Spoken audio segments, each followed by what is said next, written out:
Gleaming the Cube, Brothers State Just of Die, Die. Challenge to Win. Brian Kelly, an underachieving high school student in Orange County, California, is frequently at odds with his parents for his increasingly reckless behavior. The only person in the family Brian can relate to is his adopted Vietnamese brother Vin, who works as a shipping clerk for the Vietnamese Anti-Communist Relief Fund, an organization that sends relief supplies to Vietnam. When Vin discovers a inaccuracy in shipping records, he brings it to the colonel's attention, who fires Vin.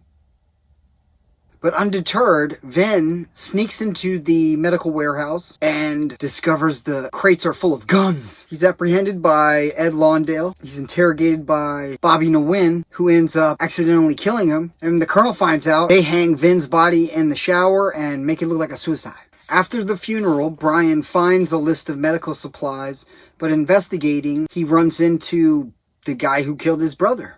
So the guy who killed his brother starts following his ass, and then he sneaks into the back seat of the guy who's following his ass car and sees that guy get killed. Brian goes to the cops and tries to convince this guy who arrested him before that his brother didn't commit suicide, and the guy decides to look into it. Brian tries to infiltrate the colonel's family through his girlfriend, which is not cool. He cuts his hair and looks like, a good boy, wears some khakis and carries a briefcase to high school. And so she starts paying him attention and he starts hanging out with her. He goes to a party with her, to one of those functions for the Anti-Communist League, and sees the guy who killed his brother. He didn't know the guy who got killed his brother, because if he did, he'd be like, well, karma. He sees Lawndale and learns of the connection between the colonel and Westpac. Following in his brother's footsteps, he sneaks into the warehouse and finds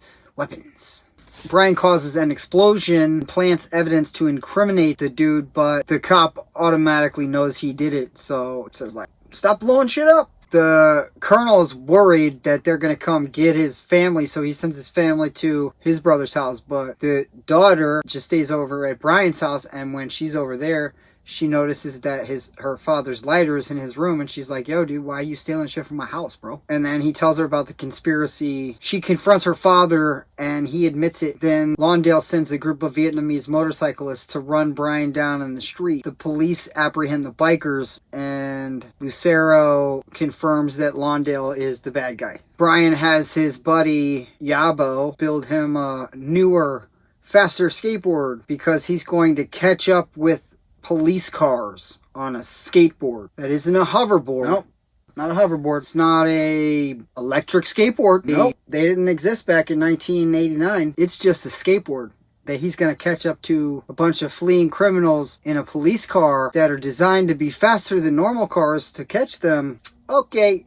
Everybody converges on Colonel Track's house. Lawndale holds the girlfriend at gunpoint. Brian's skateboard crashes into the room, but Lawndale shoots and kills the colonel and then escapes. Brian and the skateboarding crew corner the dude, and then Brian lands on him with the skateboard and knocks him out. Brian comforts Tina after her father's death and suggests they return to school together, implying that their relationship will continue. Afterwards, Brian, the cop, visit Vin's grave before driving away. So the skateboarding in this movie is really great. The technical advisor was Stacy Peralta, so that makes sense. And the stunt guys were Mike McGill, Rodney Mullen, that murdering dude, Rich Dunlop, Eric Dressen, Lance Mountain, Mike Vallely, Nadas Kappas. Tony Hawk, Tommy Guerrero are in it. Tony Hawk is like 21 and he sounds like a 15-year-old. He sounds like a little kid.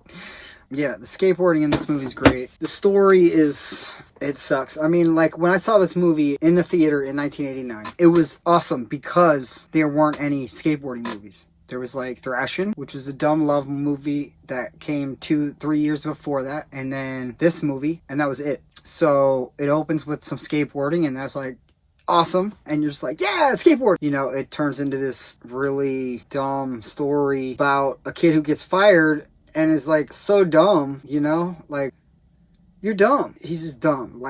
You are talking about saving somebody thousands of dollars, and they're yeah, you're fired, and you're not smart enough to be okay, I should probably take this to the cops, I don't know. It's just dumb. It was really great in the 80s for a teenager to watch because there's a bunch of teenagers in it, and The music's great. The skateboarding is great. I used to have that shirt right there. That one. I used to have that. I used to have all those skateboards. Like, almost all of them. The skateboarding scenes are great. The acting is... I mean, the cop's alright, you know.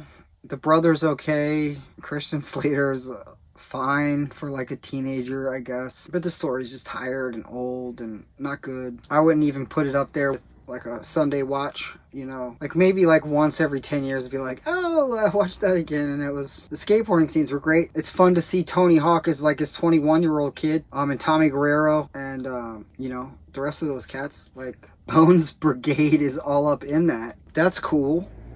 I mean, that's why we went to go see it. But, you know, the story kind of sucks. The acting is kind of Check it out. I'd give this movie 4 out of 10 joints. It gets... The skateboarding action gets 7 out of 10. There just isn't enough of it in the movie to make it really watchable. The girl's okay. I'm pretty sure she was in Big Trouble in Little China. She was okay, I guess, but I don't know, the story's just kind of dumb. It's just completely unbelievable. Like, no 16-year-old would just be doing that. Especially in Orange County. Those are the most, like, privileged white people in California. Like, everybody there's, like, rich, right? But it's kind of fun to watch because of the awesome skateboarding scenes. 4 out of 10 joints. Check it out if you like to see young Christian Slater or a young Tony Hawk or a movie about, I don't know, dating your brother's girlfriend? What? Inappropriate, dude. Not cool. But I remember thinking this movie was like the coolest ever because you're not sitting there thinking about plot and story, you know. You're just like watching people the same age as you like rip it on skateboards and you're like, oh my god, that's awesome. Like, they're like, you don't realize they're like 7 years older than you and have parents that build them skateboard ramps and encourage them. Check it out if you like young Christian Slater and young Tony Hawk. It might be cool to check out.